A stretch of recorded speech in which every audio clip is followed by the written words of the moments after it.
Dear parents, dear students, நான் இன்று EC உயர்தரம் கலைத்துறையிலே கல்வி கற்கின்ற போது பாடங்களை தெரிவு செய்கின்ற போது நாம் நடந்து கொள்வதற்கு சில விடயங்களை தவிர்த்துக் கொள்ள வேண்டும்.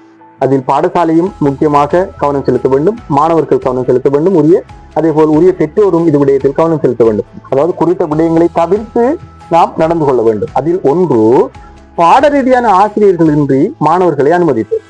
அதாவது குறித்த பாடத்திற்கு உதாரணமாக பொருளாதாரம் எக்கனாமிக் பாடத்தை எடுத்தால், எக்கனாமிக் பாடத்திற்குரிய ஆசிரியர்கள் இல்லாத போதும் அந்த குறித்த பாடசாலையில் அந்த பாடத்தை அந்த குறித்த மாணவன் தெரிவு செய்வதற்கு அனுமதிக்க கூடாது. அனுமதித்தல் என்பது ஒரு தவறான விடயம். உரிய பாடத்திற்கு ஆசிரியர் இருக்க வேண்டும். அதே போல் பாடத்தெரிவு பற்றி போதிய விளக்கமின்றி செயற்பட நாம் எந்த துறையிலே உயர்தரத்திலே கற்று கலைப்பிரிவில் எந்த துறைக்கு செல்ல இருக்கின்றோம், ஒரு SLAS பரீட்சை எழுதி உயர் பதவி எடுக்க போகின்றோமா, அல்லது ஒரு SLEAS பரீட்சை எழுதி கல்வித்துறையில ஒரு உயர் பதவி எடுக்க போகின்றோமா, அல்லது சட்டத்துறையில் நுழைய போகின்றோம், ஒரு சட்டத்தரணியாக போகின்றோம், அல்லது மனித வள முகாமைத்துவம், அதாவது ஹியூமன் ரிசோர்ஸ் மேனேஜ்மெண்ட் துறையில் செல்ல, இந்த தெளிவோடு பாடங்களை பெற வேண்டும், தெரிவு செய்ய வேண்டும். அந்த அடிப்படையில் ஆரம்பத்திலேயே அதற்குரிய பாடங்கள் நிறையவே கடல் போன்ற பாடங்கள் கலைத்துறையிலே காணப்படுகின்றன. அவற்றில் எந்த துறைக்கு செல்வது, எந்த துறைக்கு செல்வதற்கு எந்த பாடம் உதவி செய்யும், எந்த பாடத்தை கற்றால் அந்த துறையில் இலகுவாக நாம் கால் பதிக்கலாம் என்ற விடயங்களை தெரிந்து பாடங்களை தெரிவு செய்ய வேண்டும். அதே போல் பாடத்தெரிவு பற்றி போதிய விளக்கமின்றி செயற்படக்கூடாது. அடுத்து, கட்டாயப்படுத்தி பாடங்களை திணித்தல். மாணவர்களுக்கு இந்த பாடத்தை தான் நீ எடுக்க வேண்டும், இந்த பாடத்தை தான் உனக்கு நாங்கள் பாடசாலையால் தருகின்றோம், இந்த பாடத்தை கற்றுத்தான் ஆக வேண்டும் என்று கலைத்துறையிலே திணிக்கக்கூடாது. இது ஒரு தவறான விடயம். அதே போல் மாணவர்களின் தெரிவு ரீதியான சுயாதீன முடிவுக்கு சந்தர்ப்பம் வழங்காமை. மாணவர்கள் சுயாதீனமாக பாடங்களை தெரிவு செய்வதற்கு சில பாடசாலைகளில் சந்தர்ப்பம் இல்லை. கலைத்துறை எடுத்தால் 3 பாடங்களை வைத்திருப்பார்கள். அது எல்லா மாணவரும் இந்த 3ஐயும் தான் எடுக்க வேண்டும் என்று கட்டாயப்படுத்தக் கூடாது. சிலர் செய்கிறார்கள், சில பாடசாலைகளிலே சில நிர்வாகங்கள் இந்த விடயத்தை செய்கிறது. மாணவர்களின் தெரிவு ரீதியான சுயாதீன முடிவுக்கு சந்தர்ப்பம் வழங்க வேண்டும், அவர்கள் சுயாதீனமாக முடிவெடுக்க வேண்டும். அதே போல் ஆசிரியர்களை தக்க வைப்பதற்கு பாடங்களை திணித்து, இது ஒரு முக்கியமான பிரச்சனை.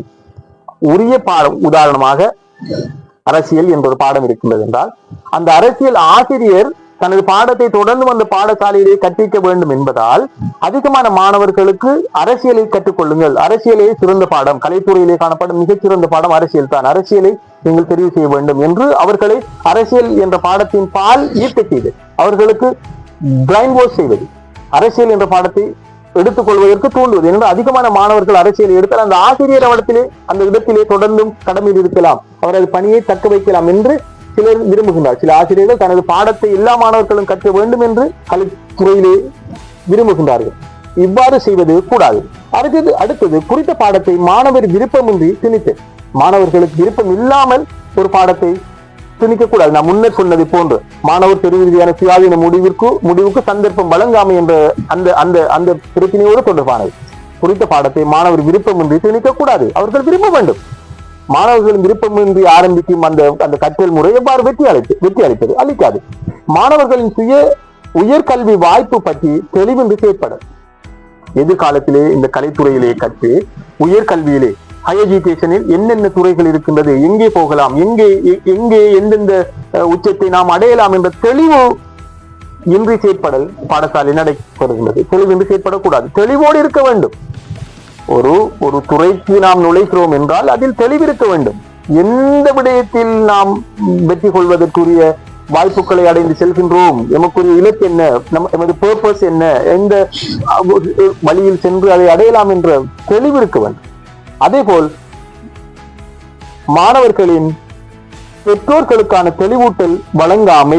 பாடசாலைகள் மாணவர்களுக்குரிய பெற்றோர் இருக்கிறார்கள், அவர்களை நாடி அவர்களுக்கும் சிறந்த தெளிவூட்டல் செய்யாமல் பாடங்களை தொடங்கி பாடங்களை கற்பித்து செல்வது, இவை எல்லாமே தவிர்க்கப்பட வேண்டிய பாடசாலைகள். நான் சொன்ன விடயங்களை தவிர்க்க வேண்டும். நான் சொன்ன விடயங்கள்: ஒன்று, பாட ரீதியான ஆசிரியர்களின்றி மாணவர்களை அனுமதித்தல், பாடத்தெரிவு பற்றி போதிய விளக்கமின்றி செயற்படல், கட்டாயப்படுத்தி பாடங்களை திணித்தல், மாணவர்களின் தெரிவு ரீதியான சுயாதீன முடிவுக்கு சந்தர்ப்பம் வழங்காமை, ஆசிரியர்களை தக்க வைப்பதற்கு பாடங்களை திணித்தல், குறித்த பாடத்தை மாணவர் விருப்பமின்றி திணித்தல், மாணவர்களின் உயர்கல்வி வாய்ப்பு பற்றி தெளிவின்றி செயற்படல், மாணவர்களின் பெற்றோருக்கான தெளிவூட்டல் வழங்கப்படாமை போன்ற விடயங்களை கலைத்துறையிலே கட்டாயமாக பாடசாலைகளும் அந்த பாடசாலை சமூகமும் அந்த நிர்வாகமும் அதேபோல் மாணவர்களும் சம்பந்தப்பட்ட பெற்றோரும் தவிர்ந்து கொள்ள வேண்டும் என்பதை தான் நான் இந்த தலைப்பிலே கூறியிருக்கின்றேன்.